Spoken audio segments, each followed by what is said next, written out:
You're listening to the Reconditioned podcast, empowering people to take back ownership of their well-being. And today I was fortunate enough to catch up with former editor-in-chief of Cosmopolitan, Elle, and the Sunday Times Style, Lorraine Candy, all about consciously raising teenagers and navigating midlife. So stay tuned. Your personality creates your personal reality. Authentic power is when your personality comes to serve the energy of your soul. The truth is the body is one ecosystem. You can get to the root cause and everything goes away.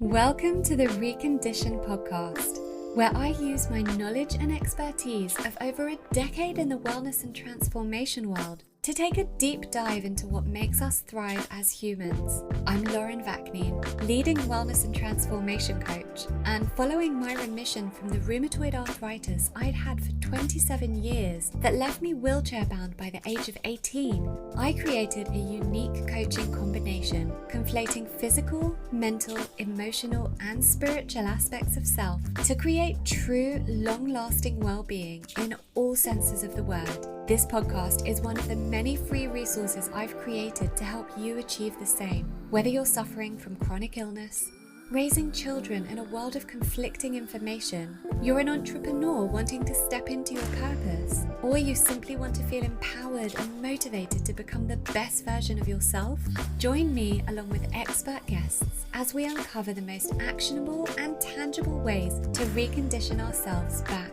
to wellness. This season of Reconditioned is sponsored by Block Blue Light, the world's leading supplier of blue and artificial light blocking products, including blue light glasses and blue blocking lighting solutions. Blue light blocking products aim to alleviate digital eye strain, improve sleep, and optimize health through mitigating the harmful effects of artificial light from screens and modern lighting. For a 10% discount across the range, visit blockbluelight.co.uk and enter the code Lauren10. Thank you to Block Blue Light.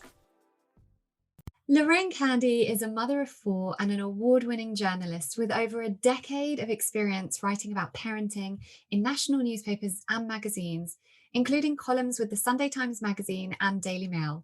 She's also the co-host of the chart-topping lifestyle podcast, Postcards from Midlife, which features the stories of spirited midlife women and tackles parenting adolescents. Formerly the editor-in-chief of Sunday Times Style, Elle, and Cosmopolitan, she's now focusing full-time on writing. Her book, Mum, What's Wrong With You? 101 Things Only the Mothers of Teenage Girls Know, is out in June 2021. So thank you so much for being here on this lovely spring morning. Thank you, Lauren. Thank you. You're so welcome. I know you've had a bit of a busy, stressful morning. It is busy today, very busy. Is that just life generally with I think life teenagers is busy with children because it's unpredictable, and that's always the thing, as you know, about mothering. It's pretty unpredictable, so something can skew your day or knock you an hour behind, and I'm sort of out an hour behind on the grooming front this morning as we discussed. But we just managed to brush my hair. Well, so the first thing I always like to start by asking is what you've done so far today to support your well-being. So have you had any time today to do that?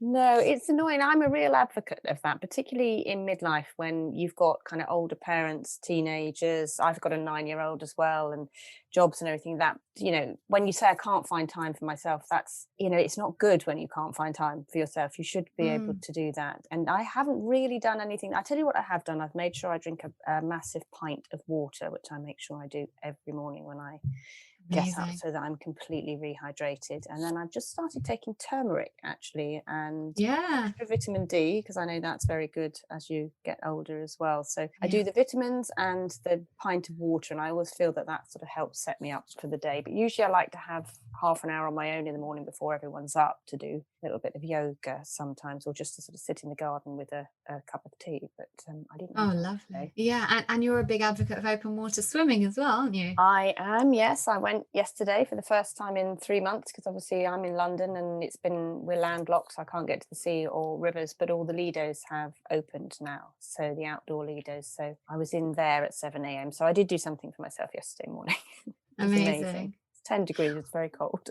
So I keep saying to my husband, because he does the cold showers now, and I we do both too. and we both do the Wim Hof breathing every day without fail. I have this, and I've actually tapped into it being a past life thing, this fear of cold water. And generally I'm a cold person, and it's my kind of last thing in my, not last thing, we're always on this growth journey, right? It never ends. But in terms of pushing through that comfort zone, it's the last thing of all the things I wanted to do that I haven't yet been able to get myself to do. So I think I'll it's have one to, of those, the mindset thing, cold water yeah. swimming. I mean, the community is very important to me. I've met some amazing friends cold water swimming, and nature, being outside in nature is really, I like swimming in the sea mainly when I do cold water swimming, and I don't wear a wetsuit. I like to feel the water and see the wildlife in there. But I think you've just got to get in and get past that first minute of it being incredibly uncomfortable. And some people can do that and some people can't, and it takes a while. I think once you've done it a few times, I had a friend who was absolutely adamant that you will never get me. I'm always cold. She said, you will never get me in that water. And during lockdown, she lives near the sea. She started going in because a group of women were going in, and now she's a complete convert. And you could not have met a person. She was very much, this is something has frightened me. I'll never be able to do it. And now it's changed. It does make you,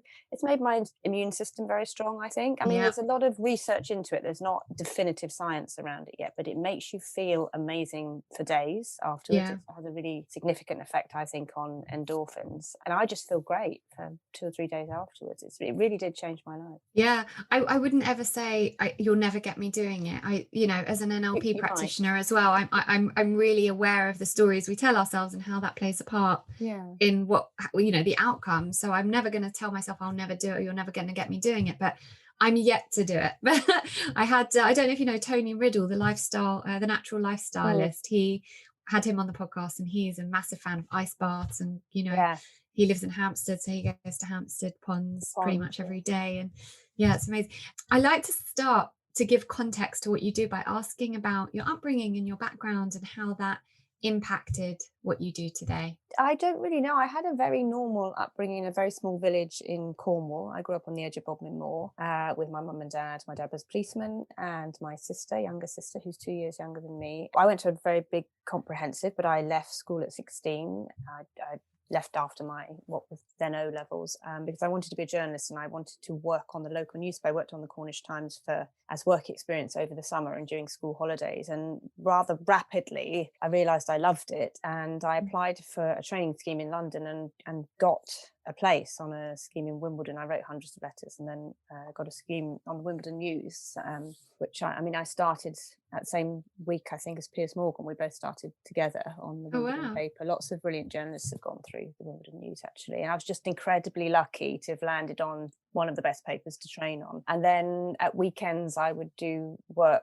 on the national newspapers. You could go in and cover Saturdays and Sundays. So I think my upbringing was outdoorsy, very outdoorsy. We lived in a small bungalow on the edge of the moors, but because it was Cornwall, you could ride, you could swim, you could be at the beach. It was just incredibly active, I think, and I really enjoyed that. But I think when you come from a small place, you think anything is possible. I think that's I didn't question that I wouldn't get a place on a training scheme. I didn't really want to go to university. I wanted to work. So I think my parents were very can-do. They allowed us to be incredibly independent, which I think that generation, I guess they call them boomer parents now, I'm 52 now, just allowed us to do what we wanted to do. At no point did they say you can't drop out of school, you can't, I kind of look back on it now as a mother of teenage girls, thinking teenage girls are a force of nature. So they probably didn't have much choice. So I think that, just their acceptance that I wanted to try things and that failure wasn't a problem. You could try something else or you could start again. I think that was a very good parenting skill that they had. We're not a kind of tight-knit family. We don't speak a lot. We don't see each other. It's 300 miles, so it's quite a big gap. And I think because I left at 16, I came out of the family unit fairly early on in life, but it's a lovely place to go back to, and we have a house in Cornwall. We go back a lot. My children have grown up in the summer. They grow up in fairly similar circumstances to me. We take them there for the holiday. That's lovely. I love that. So you are raising teenage girls, and your book is about teenage girls. Are all your 4 children girls? No, I have 2 girls who are 17 and 18, a 14-year-old boy and a 9-year-old girl. So I have 3 girls and a boy. Wow. Okay. So you've spent quite a while obviously researching them now, aside from actually having your own. What's been the biggest takeaway in your research about teenage girls, kind of the most profound lesson, if you like? I think in the time that we are living in now, which really underlines the biggest thing I've learned, is you have to listen to your teenagers. When I say listen, I mean actively listen. So there's a lot of, you can be sympathetic and empathetic, but you really have to listen to them without judgment or criticism, because the way they view things is so very, very different from the way we view things. And we seem to be, I think this is part of the reason, as far as a woman was out yesterday actually talking, we seem to be in a place where no one has listened to teenage girls for a very long time. And we've been educating them in a way that isn't suitable for them. They've been in schools where they've not felt safe. And, you know, I'm not exaggerating that. That's a kind of that, you know, what's coming through on the news now. There's a huge amount of anxiety and eating disorders among teenage girls today. And it's the environment they're in that is contributing to that. And we're just not listening to them, I don't think, properly. We're not actively connecting with them. We're telling them rather than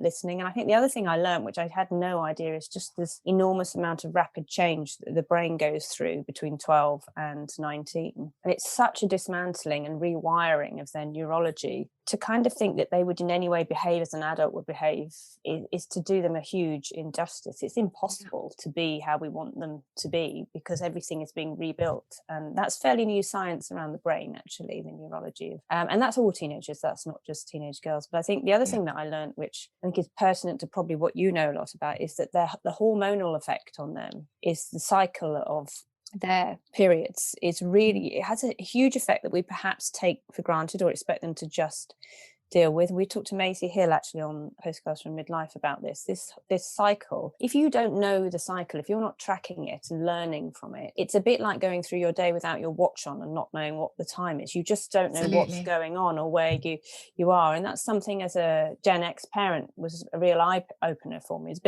probably a little bit late for me to talk to my elder teens about it. Certainly my 9-year-old coming through, it has a really strong effect. I mean, there's a lot of argument that girls shouldn't be doing exams just before their periods, particularly girls who are really adversely affected. So it's interesting. I just don't think we're listening to them enough. I doubt, you know, if there's any mums listening and they've got sort of preteens, really don't sit down face to face with them. They hate that. That's not one of them. But it's listening to them on walk as you're pottering about the kitchen, making them teas. It's listening to them when they come in after school or when they talk to you on Saturday mornings. And sleep is very important to them. I know a lot of parents who are furious about teenagers sleeping and banging up against doors and getting them up at 10, and it's just, that's not fair. That's just not good for their neurology or their circadian rhythm. So a bit of give there would be good. I have certainly found that in all the experts I've interviewed, as I've relaxed around the girls, we've had a better, more relaxed relationship. And also you're a person as well as a parent. I think people forget that as well, and you've got to be their main female role model in life is you. And if you're not taking care of yourself or looking after yourself or interested in your own well-being, then they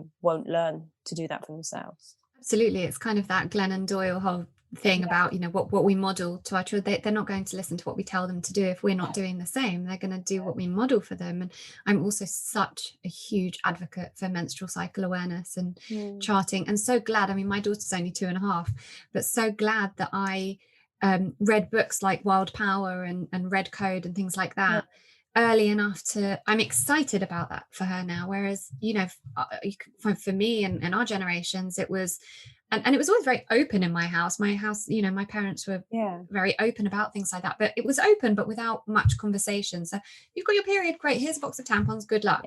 Exactly. No mental, nothing else. No, I got a big mazel tov when my dad came back from work, and I was mortified because my mum had told him, and that was kind of it. I kind of retreated after that, never understood how the cycle was affecting me in every week of the cycle. You must have spent most of your teens being quite unwell, so it would have been difficult for you to track that within everything that was going on, I guess, for you. It must have been quite it's a hard time being a teenager, but to be a teenager dealing with what you dealt with must have been very difficult, I assume.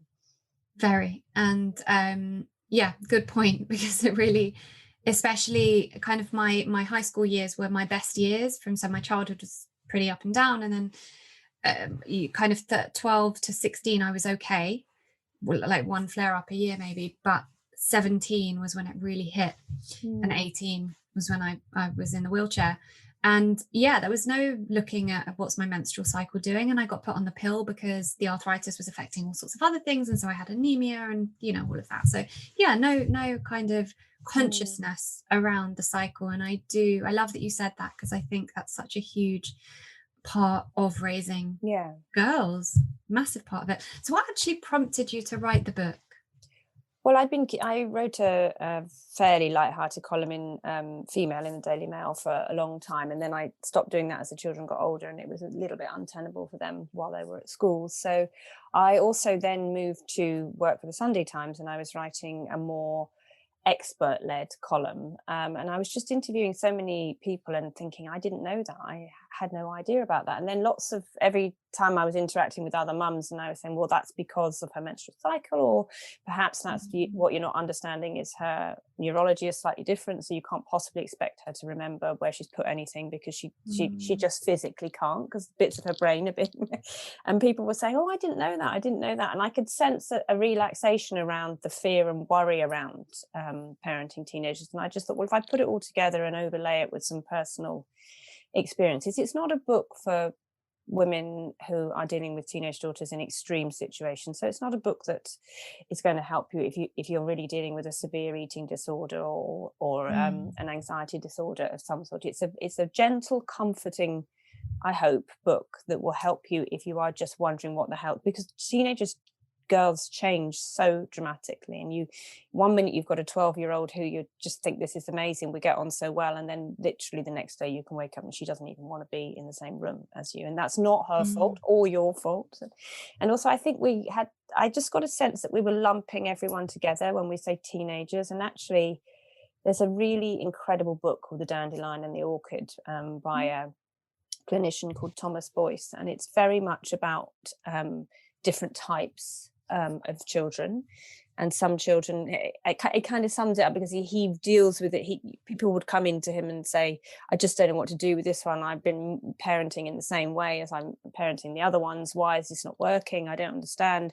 And it's because they're very different. The nature has created each child's different. Certainly what works for my 70-year-old will not work for my 18-year-old. They have a different sense of humor. They have a different way of dealing, feelings are much stronger in one than the other. One is much more affected by being in big crowds and doing so. It's just, you have to parent each child differently. It's like moving with them in the wind with them, and trying to kind of overlay very strict rules and structure isn't going to work for one, may work for the other. So I just thought it was worth putting all these things together and pointing out via my own experience what day-to-day life could be in a normal, ordinary family, not those dealing with more extreme circumstances. And did anything come up for you when you were writing the book that you maybe hadn't acknowledged beforehand or didn't know about beforehand, that your research brought up, or that it changed the way you were parenting? Yeah, I think a lot of my parenting did change as I wrote the book, because I became much more patient as I understood the causes for some of the behavior, I guess we say behavior, but what we mean is the developmental stage of our girls. So they develop all at different stages. And I think I also learned to withdraw from this continual comparison mums still have with each other. Well, one daughter is doing this, why is my daughter not doing that? And to step back away from that and realize that each child is so different. I mean, it sounds obvious, but I think you have to make a very specific conscious decisions around each child, and also to remember that, which is part, the book is also about midlife, as my hormones, went through the perimenopause, as I changed dramatically, she was changing, my eldest was changing dramatically, and that is a perfect storm that could be a terrible place to live, with the two of you, unless you're both aware of it and doing something about it. So I learned a lot about that as well. I mean, I think a lot of mums don't forgive themselves to say, you can't be the perfect parent all the way through a huge drop in your estrogen, testosterone and progesterone. You can't. You're going to make mistakes and do things that you feel are not the best of you. And I think I learned a little bit about forgiving myself for that, and hopefully this book gives other women permission to take care of themselves a bit more. You're not going to get it right, and there's going to be conflict and confrontation, and also to look back at your own patterns and you know, where you've been how you've been parented, why things make you feel the way they do, why you get so cross about certain things. And you know, I mean, I'm not doing it alone, I'm doing it with my husband. So it's, you know, it's difficult, I think, for all parents in all different situations to get it right without it being, you know, I think we sometimes overthink it as well. We're just, every day is a new day, so we can start again. But I love both facets of that. Being conscious, I think we're never going to get anything right. Like we can't get everything right. There is no way. But just being conscious of how you're doing it. And actually, you know, my husband and I have started doing this thing where every night we kind of run through our day. We kind of like offload our day, but we also offload our parenting and say, okay, what could we have done better today? Because our 5-year-old is super challenging, and in many ways, so he's amazing, but he's super challenging. And we find it the ways that I thought I was going to parent him with, you know, the whole conscious parenting approach, and, you know, that a lot of my conscious parenting friends are able to do. I look at them and go, okay, great. I'm not managing that, because whereas my daughter's much more, she's much less challenging even than he was at that age.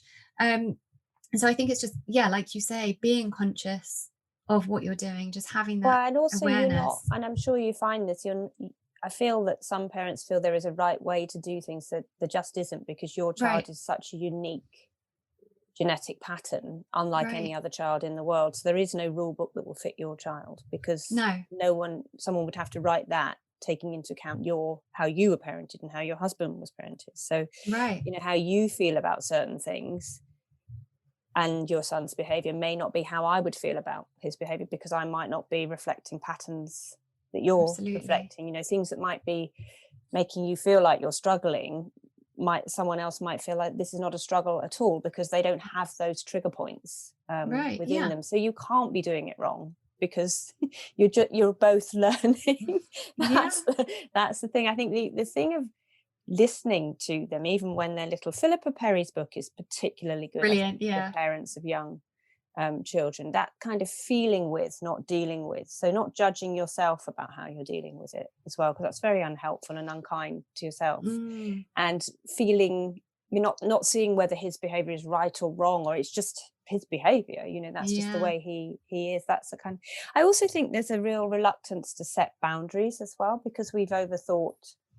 Sometimes looking back on parenting trends, and I've done a lot of that for the book, there has been a massive attachment trend, which I think was quite unhelpful for children, because it means it's masked actually as it's controlling. It's not attachment at all. It's sold as attachment. I'm having this consistent attachment to her, but it's actually, I'm completely in control of my child, and that's really unhealthy, I think, for everybody. As Glennon Doyle says, kids can do hard things. They are incredibly resilient. I think there will be a lot of research after the pandemic to reveal how resilient children are, but they are less resilient if you do everything for them, or if your happiness is dependent on them. And that a child can really feel it if they think they need to make you happy. That's an enormous responsibility for a small child. And that's one of the things I noticed in my parenting, that the phrasing and the language around, oh, that makes me so happy, thank you for doing that for me, that's very unhelpful to a child. I know, it really they is, then take it on board as they are responsible for your happiness. You've got to be a person as well, so they should be responsible for their own happiness, and that does make them much more resilient as they grow. They learn the skills in a way they might not have done before, and this attachment theory was, I think, quite unhelpful for parents. Yeah, I mean, I've been around friends, you know, because within sort of the natural health community, are around lots of people, you know, like that. And I've been around friends of, you know, mothers who are following the attachment technique. And if they move out the same room as their children, and their children are, say, in the playroom, and their children just don't know how to manage that because they've never left them. Well, they're then leaving their children with a new set of emotions. It's very hard for a child to manage all on its own. Right. So an overwhelming influx of emotions, the neurology is suddenly changing because they're not used to something. So the more they get used to it, the more they can deal with it better themselves. I remember that wonderful New York Times story that I wrote a piece about, where a woman, her 18-year-old daughter had gone to college, and she'd rung the college canteen in advance and said, my daughter doesn't like it when sauce touches her vegetables. So that's kind of the extreme end of attachment. Wow. Parenting, but that's not attachment, is it? That's controlling what your Yeah. child eats. And I don't know how that affects a dynamic in a relation. But again, I think it's very good to connect with the children. And I think one of the things I do point out in the book is just being there is enough sometimes. Yeah. Just being in the room. And sometimes we're so busy, we get home. I mean, I worked a 9-day fortnight, then a 4-day week as a parent, and we had wonderful nannies and other childcare for our children. But I would get home and be in a rush, and I would be in a constant rush. Have you done this? Shall we do this? And then I would be in a rush to fill their weekends with things. I would be in a rush to spend one-to-one time with them. And actually, sometimes I look back and I think I could have just been in the room. That would have been enough. And that's a lovely form of attachment for children of all ages, even teenagers, when they can't stand the sight of you. If you are just in the periphery, not demanding anything of them, they know that you're there. And I think that's a very lovely thing for them. Yeah, I agree. And because I always, if my son's playing on his own, and sometimes I think, well, I'm here now, I'm not working, I can be with him, but I don't. I just stand back and just wait, and then he'll go, do you want to play with me, mummy? And at that point I will. But sometimes they also need, for their developmental, for the imaginary play, the imaginative play, they need that time to do that on their own. I just kind of love everything you've touched on there. It is just kind of giving them the space to be who they are and accepting that, and just being there. It's just something we need to do more of. Yeah, we do. I think we do. I think Western parents perhaps are very used to being on a constant hamster wheel and rushing. Steve Biddulph, who writes amazing books about raising boys and girls, I did a huge interview with him over several days around this, and his main piece of it, he was very, very worried about how busy we are as parents and how structured we want our children to be, and how much value we put in their academic success, and how much value we put in what they look like and their appearance. And he was really asking us all to take a step back to a kind of quieter time where we didn't feel like we had to do any one form of parenting with our children, that they were allowed to grow in the space on their own, and they were allowed to go out into nature on their own and do dangerous things. I do think kids need to do dangerous things. That's one of the big worries with teenagers. You let them out, and the ripple effect of them doing dangerous things is big, so you become very tense around it, I think. And actually they do have to go out and do dangerous things, and it's nothing to do with you. And that's very hard, I think, for parents who've been very attached for a long time to then let them go off and do that, and where there is a value exchange of you make me happy as well. Yeah. I mean, I see that with my son. My kids are both really active kids. They're both like climbers by nature. They'll just climb on anything. And because my husband and I never stopped that, we just kind of let them do their thing. They've really developed their gross motor skills. And I often notice it when Braxton's alongside friends of his age that are kind of scared, and sometimes he'll fall off and he'll really hurt himself, but he's learned resilience through that, so I think learning that stuff hurts is good. Absolutely. We have, that's the whole, we have to go through the whole spectrum of human emotions, but as like you say, with teenagers, kind of the stakes are higher when they're doing dangerous things. And I think when they learn things, they then have to process that and those feelings, and what hurts and what doesn't, and what was hard and what wasn't. And actually some children can deal with that, and then other children, I might look at one of my daughters and think that was a really hard lesson for her to learn. It hasn't made her more resilient, it's made her more fragile. She's not something she can deal with, and maybe we won't be in these situations again. You're just clocking the information all the time while you're kind of, and also I think this sense that we're not molding anything. These are human beings that are growing themselves. We're just a boundary to push against, and a wall to tell them what's right and wrong, and something to watch and role model, but we're not molding them at all. There's no kind of creating the perfect child. I spoke to a lot of therapists who had dealt with a lot of teenagers who felt unbearable pressure from their parents to be something they weren't, and I think that's very sad when that happens, and it can happen accidentally. I don't blame any parents for any of the situations, because we just don't know. We're all learning at the same time, aren't we? But molding your child into something is, and overlaying them with labels and what you feel they're going to be, you just don't know, because they get to certain ages and they totally change. I mean, have spent a lot of time with parents who say, oh, my child is so into gymnastics, so into this, so into that, and then they get to 12 or 13 and they have no interest whatsoever, and parents are incredibly disappointed, and they don't know where to put the energy they've been pushing into that. And it's quite hard to navigate through the teenage. You just don't know your teenagers either. They have a separate private life, which they should have because they're separated. So you can't possibly say, again, I get a lot of parents saying, oh, I'm so lucky my teenagers have never touched drugs or alcohol. I'm so lucky my teenager, doesn't seem really interested in boys or doesn't seem interested in girls. And I think, how do you know? Yeah, so true. My mum had no clue what I was up to. Private.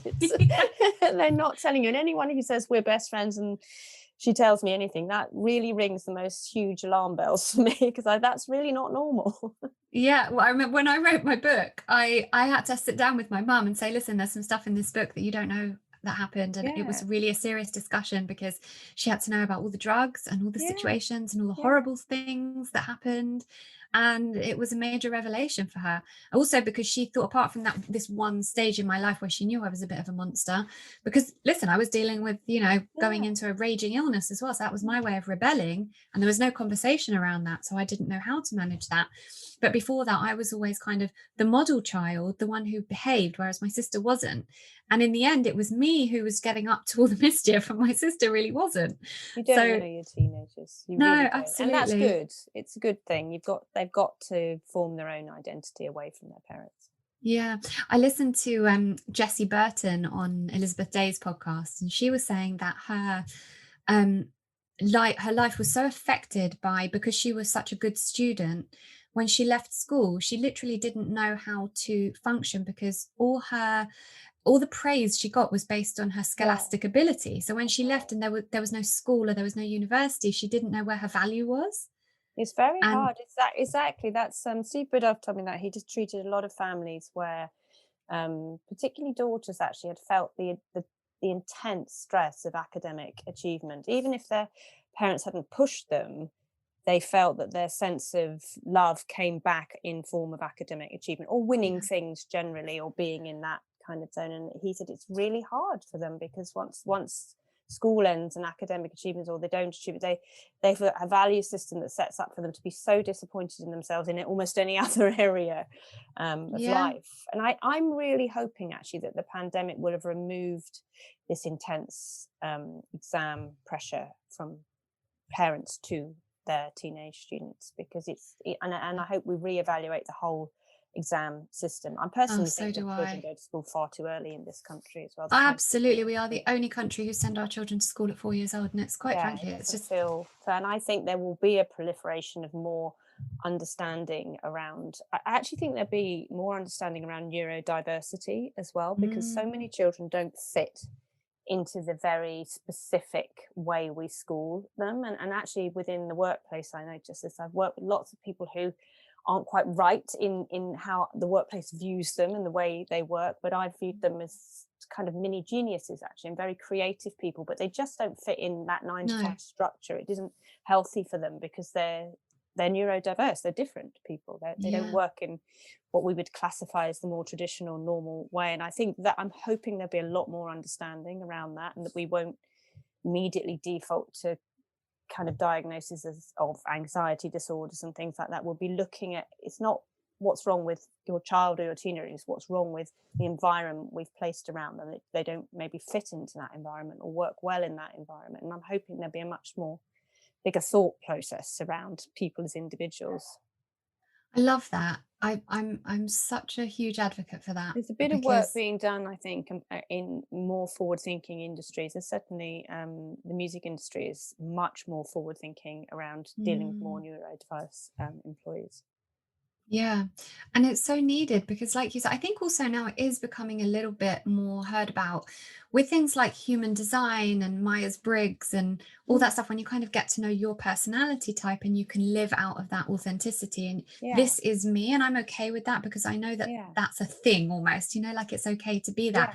And the more the rest of us understand that as well, and everyone else around you understands that everyone is entitled to operate in the way that it suits their own authenticity. Certainly if you're a parent, that would be helpful, I think, for teenagers. Yeah. I did I did Radio 5 Live yesterday, actually, and someone had sent in a comment saying, oh, it's, you know, the issues we're encountering because of this awful music that teenagers listen to with dreadful lyrics. I just thought it's such an awful way to view teenagers, to think that to patronize them in such a way that they are affected by lyric, you know, it's just that our very old-fashioned view of teenagers is so wrong in many ways, in the way they're developing and changing. We don't ever seem to sort of sit with them and say, what is affecting you? Because when you talk to teenage girls, Gen Z is so on it with their activism, their belief in protecting the planet. They're a kind of magnificent generation, slightly clearing up our mess, I kind of feel. And they're just not having it. And they don't want to listen to us telling them what to do, or the way we educate them around sex and relationships in schools. We need to be getting that back from them now and being informed by them and taking them seriously. I think it's a bit depressing, the anxiety that everyone is facing, but it's also quite uplifting that there's a huge group of brilliant young women coming through who are really clever and intelligent and educated around how to make everything better for everyone else. I agree.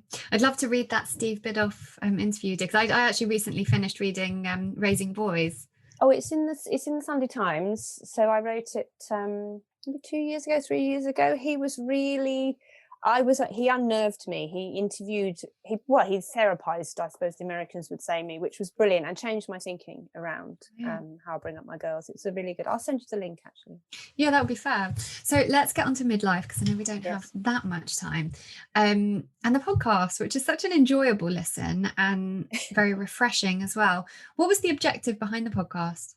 Well, I do the podcast with Trish Halpin. So she used to edit Marie Claire, In Style, Red magazine. So between us, we've edited those small publications. Well, then. I edited Cosmo, Elle, sometimes. Yeah, but between us, we've edited nearly all the big ones. So we know this audience really, really well. This is a Gen X audience that has been our readers through all the magazines that we've edited. And what we didn't understand about 5-6 years ago was what we were going through physically. You know, we both went through massive physical and mental changes. And as we're journalists, so we investigated all of that. We realized that no one was really talking about it. It was, you know, to say the word perimenopause or menopause out loud was incredibly negative. And I know that from my own work in newsrooms, where to even mention that subject, nobody wanted it in the paper at all. So we thought we would talk about it as a podcast. And we just started recording these podcasts. And we know loads of midlife women, so sort of celebrities and kind of quite famous women, and we know the experts, so we'll just get them on and talk about it, but we'll keep it lighthearted and make it a community discussion rather than preaching at people and telling them what we know. We'll just try and engage back and forth with people. We set up a Facebook group. It's been really successful.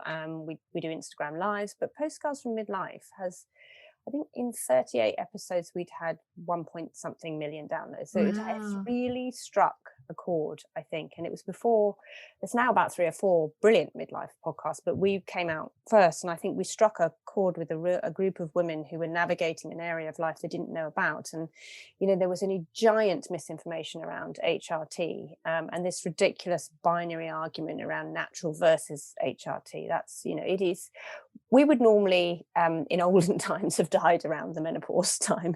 So we're dealing with a new phenomenon of living a lot longer with less hormones. You would take hormones for almost any other ailment that causes such severe problems as lack of estrogen and testosterone and progesterone does. So why not? Why would you not take it now? There's been a lot of really bad, wrong surveys, all of which have been corrected, but the media hasn't caught up with that. The GPs haven't caught up with that. And there's going to be a Channel 4 documentary in a few weeks' time about the scandal. And it is a really big scandal because, you know, we've had really desperate women contact us. And then once they've gone to their GP and got HRT, they've been better within 2 or 3 weeks. So it's not right for everybody, but to not know about it and to not be offered it is wrong. And to be offered antidepressants, which is what happens in the majority of cases, is wrong. For women, it sets you down a path that is really unhelpful for you mentally and physically. Yeah, absolutely. It's like with anything, you know, having both sides and understanding what options you have and making a choice, you know, from a place of informed choice. You have to make a lot of holistic lifestyle changes, I think, as you hit midlife and your body goes through quite dramatic, and your brain goes through a complete restructuring as well. It happens in teenage, it happens in midlife to women. So because estrogen is in every part of your body, it's the petrol for women, and once it starts to disappear, everything starts to go wrong. It's like a car suddenly falling apart.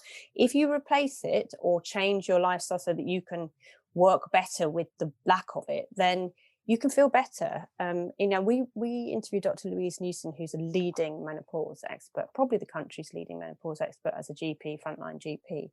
And she had set up her practice because a woman had come to her with her suicide note in her bag. She had been sectioned. She had been through so many traumatic experiences. Within 6 weeks of HRT, her life had completely changed, but she had been refused this at all points because through a terrible, unlucky series of misdiagnosis. And it's in a very extreme story and not common, but it really made Trish and I think that it's we've had such lovely letters and emails from people saying, oh my gosh, I was going to give up my job until I listened to your podcast. I'm not going mad. I really understand what I'm going through. So now it's different and I can change my life. So there's lots of ways of changing your life for the better in midlife if you're going through these problems. Some women don't experience it. And I would have to say hot flushes is the least of your worries. It's not a symptom that all women experience. There's something like 45 perimenopause symptoms.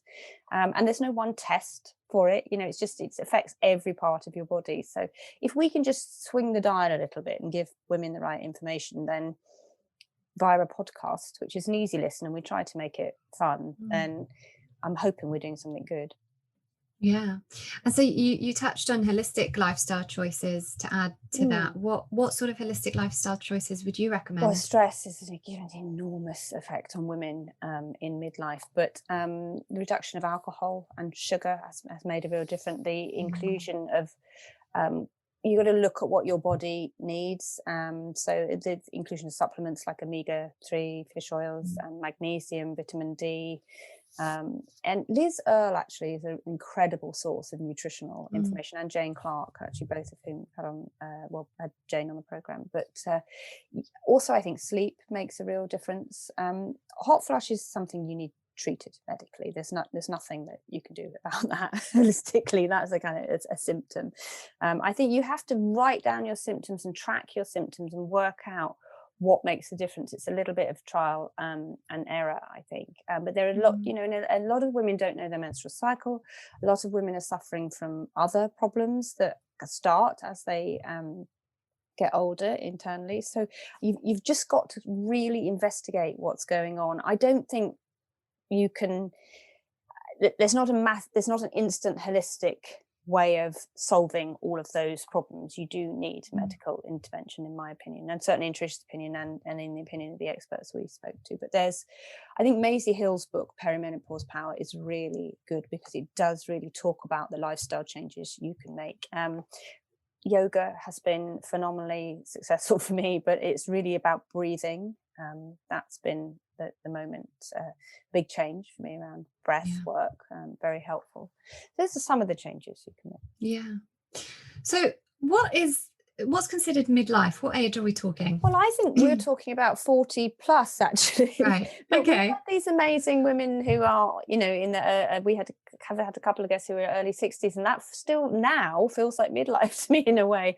I suppose we say midlife because if you say menopausal or perimenopausal, it feels like a medical diagnosis, and women seem very uncomfortable with that word, and society seems a little uncomfortable. We're trying to change that, but I think it's really about, as we said, stress is has such a massive impact on women at this stage of life because there's so much in your life going on, and part of the perimenopause symptoms is this giant rage that women feel. And that's not just physical. I think that's we've had enough. We can't do it all anymore.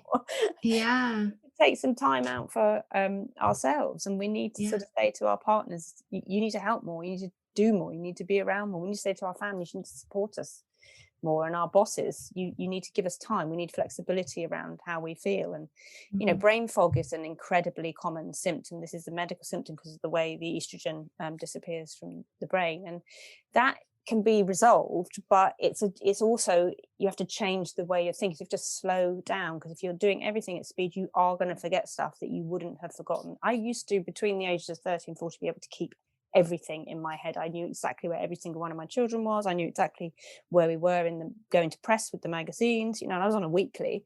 So I knew all of that and keep it in my head. Now I find I wouldn't be able to do that. I just, at this age, with this physiology, I just wouldn't be able to do it. So Yeah. I would manage my time better to not do other things so I could do that. So I think that's, and it happens to men as well. There is a decrease in hormones for men as well. And testosterone is a cognitive, helpful for cognitive thinking, and that disappears. So I'm glad you've touched on men, because I wonder what your experience is with marriage in midlife, because I've heard this thing, and it rings quite true for me, that because I've seen it a lot, that women kind of hit around the 40 mark, and then that's the time they're most likely to have an affair, because the kids aren't that young anymore. They're starting to kind of get their bodies back and feel stuff about themselves and realize they've been undervalued and go and look for something else. So I wonder how you think midlife affect marriage. Yeah, we have a lot of talk about this, obviously, on our Facebook group, but I think it's a sort of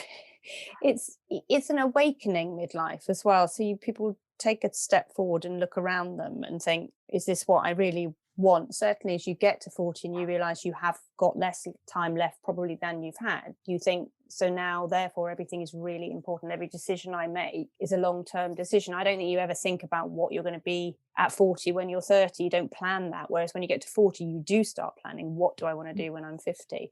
I mean, also the other terrible statistic is the majority of suicides in women are late 40s, early 50s. Wow. So this is definitely linked to menopause and perimenopause and the low mood that is prevalent and probably one of the most debilitating symptoms. So it is a time to take stock in life. So I think the marriage becomes part of that, what next? And also there's the empty nest situation as well, isn't it? A lot of women have had children a little bit earlier perhaps, and then their children are leaving home. My 18-year-old left home last year. So if I'd had an 18, 17-year-old, it'd be next year I would have no children at home with me. So do I want to be in London? Do I want to be? I think women reassess, and they're a bit cross at this point in life. So they reassess through the lens of, it's got to be about me now. Yeah.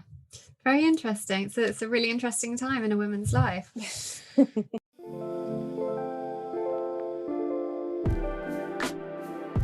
So before I wrap up the show, I do a little thing called All About You, which is a series of quick fire questions to get the listener to know you a bit better. So fill in the blank. Wellness is? Rest. Great. The driving force that gets you out of bed every morning, regardless of whether you get paid? I've never worried about that. I just get up thinking I'm just so lucky. I just think every morning, I think I'm, it sounds very trite, doesn't it? I feel lucky and grateful, and I'm just boundlessly enthusiastic about a new day. Just to think, it could be my last day, so I will make the most of it. That's beautiful. I love that. The thing you miss least about being a magazine editor? Oh gosh, the stress of having to deliver a massive multi-million pound advertising budget every month. Wow, yeah. The most interesting person you met? Oh my God, I don't know. Do you know what? It's always someone I've recently met. I met this amazing girl yesterday who's 19, who set up a campaign on Instagram for other young women to come forward with their stories of abuse in schools. And she just blew my mind. Her intelligence was so extraordinary, and she was just so able to talk this out and say things in a very modern, to the point, clever way that I can't imagine anyone disagreeing with her. And I just thought, wow, she's probably the most impressive person I've met in the last 10 years. Wow. Do you know what her account is? And I have met I've interviewed Oprah. I've met hundreds and hundreds of famous people and people who've made significant changes. But Ava, it's on my Instagram account, Lorraine Candy. Okay, we'll get that. We'll link it in the show notes. I just thought, wow, amazing. A book that changed your life? Well, the book that changed my life actually was Terra Incognita. Sarah Wheeler wrote it. It's a book about Antarctica, and I'm fascinated by the explorers who first went to the frozen continent. I love anything cold, as you may know. And I read it and it was like a stone in my shoe. I became obsessed. So I took 6 weeks off with my husband. We went on a sabbatical, and we went on a geography ship mapping the coastline of Antarctica. So we went to Wow. Scotland. Yeah, it was a working ship. It wasn't a kind of a cruise ship or a tourist ship. It was, you know, we had to sleep strapped into our beds at night. It was just, I scratched the itch after I read that book, and it totally changed my life, because it made me think, you know, anything is possible. Anything is possible if you really apply yourself. Wow, that really is an experience that would have It kind was of changed your life extraordinary. as We well. landed on a piece of land that no human had ever landed on before, because we were tracking the changing coastline. This is 20 years ago, and they named it after the captain of our ship. So we feel Klepnikov Bay. So if you see that on the maps of Antarctica, we were the first people to stand on it. That's amazing. Yeah. Wow. Yeah. Amazing. What a lovely note to end on. Well, thank you so much. There's just so much value in this episode. So I really appreciate you being here. And I will link everything about the book in the show notes, and I'm really excited to read it. Thank you. Have a lovely day. You too. Take care. Take care. Bye-bye. Thank you so much for choosing to listen to Reconditioned today. I'd be so grateful if you could subscribe and maybe even leave a review if you enjoyed this episode. And better still, if you could share with friends and family who could benefit from the content, that's what I'd really love. I just want us to share the love so that everyone can understand how to use an integrative approach to life and health. For more free resources, visit laurenvaknine.co.uk and laurenvakninecoaching.com.